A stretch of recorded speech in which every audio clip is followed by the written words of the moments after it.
ETF index mutual funds నేర్చుకుని stock మార్కెట్లో రాణించాలనుకుంటున్నారా? వెంటనే ఈ నెంబర్కి కాల్ చేయండి. Hi sir. Hi sir, depression యాంగ్జైటీలో అందరికి సిమ్టమ్స్ ఏంటి, అది ఎందుకు, ఇలా అన్ని కొంచెం మినిమం ఇన్ఫర్మేషన్ అయితే ఈ పార్టీకి ఉంది. ట్రైన్ కింద సూసైడ్ చేసుకున్నారు కదా ఇద్దరు పిల్లలతో ఒక తల్లి. ఆ కేసులో చేతిలో బాటిల్ పెట్టుకుని, అంటే బాటిల్ పెట్టుకుందంటే దాహం వేస్తదేమో అన్న మైండ్ సెట్ తో ఉన్నట్టే కదా. సో ఇంకా వేరే ఏమైనా కొత్త ఇన్నోవేషన్స్ ఏమైనా వచ్చాయా సార్? ఎలా తెలుసుకోవాలి? అంటే చాలా మంచి కోఇన్సిడెన్స్ అని అనుకోవచ్చమ్మా. దురదృష్టకరమైన సంఘటన కానీ ప్రజలకు ఒక ఎక్స్ప్లెనేషన్ ఇవ్వడానికి ఒక మంచి కోఇన్సిడెన్స్ కింద మనకి ఇది ఈ రోజు ఉపయోగపడుతుంది. ఆవిడ ఎవరైతే కనుక ఇద్దరు పిల్లలతో పాటు రైలు పట్టాల మీదకి వెళ్ళి యాక్సిడెంట్కి గురైనటువంటి వాళ్ళు ఉన్నారో అందరికీ ఆశ్చర్యం కలిగించేటటువంటిది ఏంటంటే చాలా ముఖ్యమైన అంశం అనమాట. డిప్రెషన్లో ఉండేటటువంటి వ్యక్తులకి ప్రత్యేకమైన కారణాలు ఉంటాయి.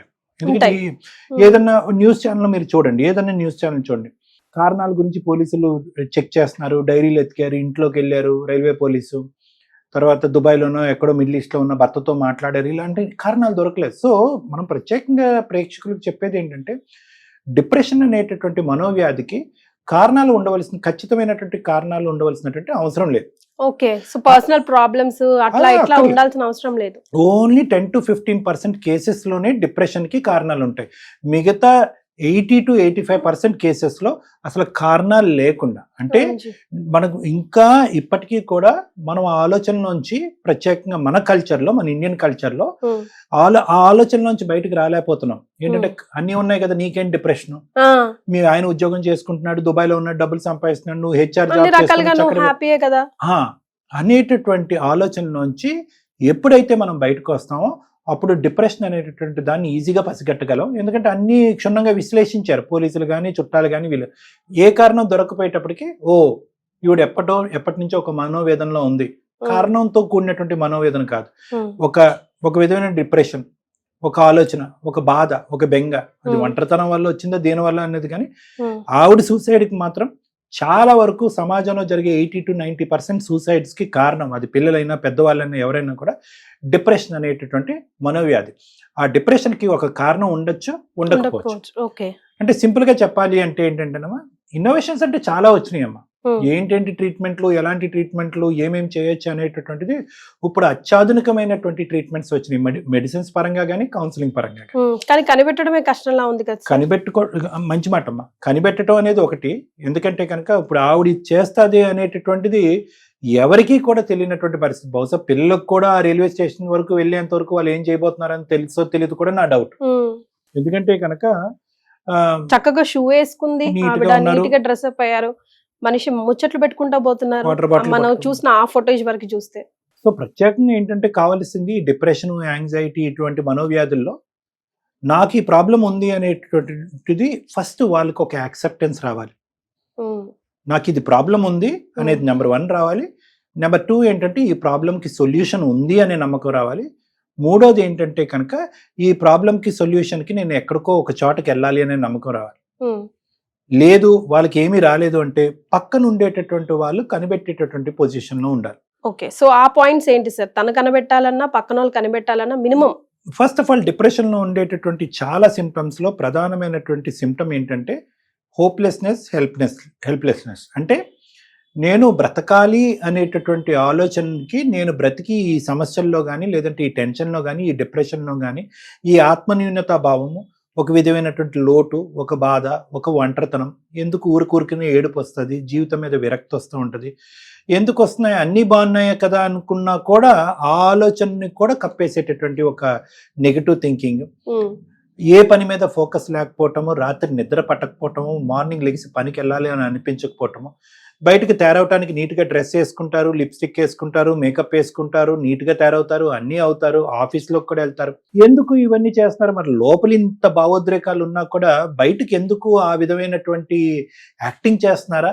ఎందుకంటే కనుక చాలా మంది మానవ సహజం ఏంటంటే, నేను మానసికంగా బలహీన, ప్రత్యేకంగా ఆవిడ హెచ్ఆర్ జాబ్లో ఉన్నారు, ఉదాహరణకు నేను చెప్తున్నాను, ఆవిడనే కాదు జనరల్గా, నేను మానసికంగా బలహీన పడ్డాను అనేటటువంటిది బయటికి వ్యక్తపరచడానికి నేను ఇష్టపడను. ఏదో విధంగా కవర్ చేసుకుని ఇంటికి వచ్చిన తర్వాత నా బాధ ఏదో నాతో చెప్పుకుని మాట్లాడుకుని ఏడుస్తూ బాధపడతాను. కానీ సమాజానికి చూపెట్టడానికి నేను ఇష్టపడను. అది డిప్రెషన్లో ఉన్నటువంటి ఒక ప్రత్యేకమైనటువంటి క్వాలిటీ. సో సిమ్టమ్స్ ని దాచిపెట్టడం అనేది చివరి దశ వచ్చేంత వరకు దాచిపెట్టడం, లేదంటే సూసైడ్ చేసుకున్న తర్వాత అరే వీళ్ళు డిప్రెషన్ లో ఉన్నారు అని చెప్పి చుట్టుపక్కల వాళ్ళు అనుకోవటం అనేది జరుగుతూ ఉంటుంది. సో ఈవిడ విషయంలో కూడా చాలా చక్కగా దాచిపెట్టారు, భర్త దగ్గర నుంచి కానీ అందరి దగ్గర నుంచి కూడా. బాగా చదువుకుని డిప్రెషన్ లో ఉండేటటువంటి వాళ్ళు పక్క వాళ్ళకి ఒక నెగిటివ్ కౌన్సిలింగ్ ఇస్తూ ఉంటారు, ముఖ్యంగా పిల్లలకి, ఆ టీనేజ్ వయసులో ఉండేటటువంటి పిల్లలకి. అక్కడ మనం చూసినటువంటి ఒక పాయింట్ ఏంటంటే పిల్లలు ఎప్పుడూ కూడా తల్లి యొక్క చెప్పు చేతల్లోనే ఉన్నారు అనేటటువంటి ఒక కాన్సెప్ట్ వచ్చింది అక్కడ. అంటే ఎంత చెప్పు చేతల్లో ఉంటారు అంటే, అరే ఈ జీవితం ఇంతేరా, మనకి ఎవరి దగ్గర నుంచి ఏ లాభం ఉండదు, ఎప్పుడు చూసినా ఇదే జీవితం అంతా కష్టాలే, మనం ఇలా బ్రతికి ఏం లాభము, ఏం సాధిస్తాము, ఎవరి గురించి బతుకుతున్నాం అని చెప్పి ఎప్పుడైతే ఈ నెగిటివ్ సంభాషణ ఒక తెలివైనటువంటి ఉద్యోగం చేసుకునేటటువంటి వ్యక్తికి పిల్లల మీద బాగా పట్టు ఇన్ఫ్లుయెన్స్ ఉండేటటువంటి ఒక తల్లి పాత్రలో ఉండే వ్యక్తికి వస్తే కనుక ఆటోమేటిక్గా పిల్లలు అది అబ్జర్వ్ చేసేసుకుంటారు. ఎందుకు అంటే కనుక ఒకటి, ఎప్పుడు చూస్తున్నా ఒకే నెగిటివ్ అట్మాస్ఫియర్ లో ఆ తల్లి పెంచుంటుంది, కొన్ని రోజులు బట్టో నెలలు బట్టో సంవత్సరాలు బట్టో. ఎలాగైతే తల్లి ఒక హ్యాపీనెస్ లేదో ఆటోమేటిక్ గా పంచిచ్చే హ్యాపీనెస్ కూడా తల్లికి ఉండదు. కాబట్టి పిల్లలు కూడా ఆ హ్యాపీనెస్ ఇంట్లో ఆస్వాదించకపోయేటప్పటికి బహుశా అమ్మ చెప్పేది నిజమేమేమో, అన్ని రోజులు ఇలాగే ఉంటాయేమో, చీకటి రోజులేనేమో, దీనికి మించినటువంటి ప్రపంచం లేదేమో అని చెప్పి ఆ డిప్రెషన్ ఇంబైబ్ అయిపోతుంది అనమాట, ట్రాన్స్ఫర్ అయిపోతుంది పిల్లలకి. ప్లస్ టీనేజ్ లో ఉండేటటువంటి పిల్లలకి హార్మోనల్ ఇంబ్యాలెన్స్ లో వల్ల, లేదంటే జెనెటిక్ గా తల్లి నుంచి పిల్లలకి రావడం వల్ల కొంతవరకు డిప్రెషన్ ఉంటుంది. పక్కన ఒకప్పుడు తండ్రి ఉన్నాడు అనుకోండి, ఆ తండ్రి మాట్లాడి కానీ అందులోంచి బయటికి రాబట్టడం కానీ, లేదంటే ఆవిడని ట్రీట్మెంట్కి తీసుకెళ్ళటం కానీ ఇవన్నీ జరిగాయి. ఆవిడ సింగిల్ పేరెంట్ అయ్యింది, భర్త ఎక్కడో బయట ఉన్నాడు. సో ఆవిడగా ఊహించుకుని ఒక ఆత్మన్యూన్యత భావంతో ఒక నెగిటివిటీలో ఆవిడ కూరుకుపోయింది.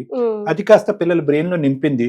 ఒక రోజు పదన్న మనం ఇలా చేద్దాం అని చెప్పి చివరి వరకు ఆవిడ చెప్పిందని నేను అనుకోవట్లేదు, ఏదో ఊరు వెళ్దాం అన్నట్టు పట్టుకెళ్ళి ఉంటుంది ఆవిడ పిల్లల్ని. బహుశా అక్కడికి వెళ్ళేటప్పటికి ఇంకొద్దిగా పిల్లల్ని ఇన్ఫ్లుయెన్స్ చేసి, నా తర్వాత మీకు జీవితం లేదు, నేను బ్రతికి ఏం లాభం, నేను ఎలాగ బ్రతకూడదని అనుకున్నాను, నా తర్వాత మాత్రం మిమ్మల్ని ఎవరు చూసుకుంటారు, ఏముంది జీవితము అనేటటువంటి కొన్ని మాటల గారడి, మాటల ఇన్ఫ్లుయెన్స్.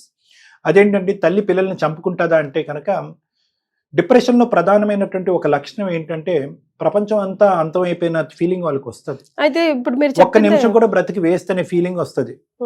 అది పిల్లలకి ఎందుకు, నేను అది ఆ భయంకరమైన ప్రపంచాన్ని పిల్లలకి ఎందుకు పంచివ్వాలి, ఈ నెగిటివ్ వరల్డ్ని ఎందుకు ఇవ్వాలి, నాతో పాటు వాళ్ళని తీసుకెళ్లిపోతే చంపిన దాన్ని నేనైనా కూడా సంతోషాన్ని ఇచ్చినటువంటి దాన్ని అవుతాను అనేటటువంటి ఫీలింగ్ వాళ్ళకి ఇవ్వటం వల్ల వాళ్ళ వెళ్ళిపోయారు. అదే దట్స్ వాట్. ఇప్పుడు ఇదే కష్టం, నేనే కష్టం, ఇంకా ఈ కష్టం మీకెందుకు అనడమే పెద్ద హార్డ్ వర్డ్ అవుతుంది వాళ్ళకి. నాతో పాటు మీరు పదనంటే ఆబ్వియస్ గా పిల్లలు దిల్ ఫాలో మదర్ ఎనీవేస్ ఇన్ఫ్లుయెన్స్ అంతగా ఉంది. మదర్ యొక్క పవర్ ఉంటుందమ్మా, ప్లస్ చదువుకున్న మదర్ పవర్ ఉంటుంది, ప్లస్ ఒక ఉన్నతమైనటువంటి ఉద్యోగం చేస్తున్నటువంటి ఒక మాట, తల్లి ఒక వ్యక్తి యొక్క మాట మీద గౌరవం ఉంటుంది పిల్లలకి, ప్లస్ పిల్లల్లో ఒక టీనేజ్ హార్మోన్స్ ఉంటుంది, ప్లస్ ఒక తప్పు చేయనటువంటి ఒక తల్లి ఈ మాట అంటుంది అంటే కనుక ఆ మాట మనం జబదాటకూడదు అనేటటువంటి ఆలోచన పిల్లలకు ఉంటుంది. ఎందుకంటే చిన్నప్పటి నుంచి చెప్పు చేతల్లో చెప్తారు, అటు ఇటు తిరిగి జలసాలు చేసేటటువంటి పిల్లలు కాదు వాళ్ళు.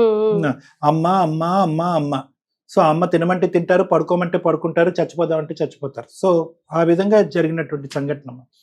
To wind up the whole topic, మనం ఏం కంక్లూజన్ ఇవ్వాలి సార్? డిప్రెషన్ అనేటటువంటిది ఇందాక నేను చెప్పినటువంటి లక్షణాలు ప్రధానంగా ఒకసారి మనం మళ్ళీ స్మరించుకుందామమ్మా.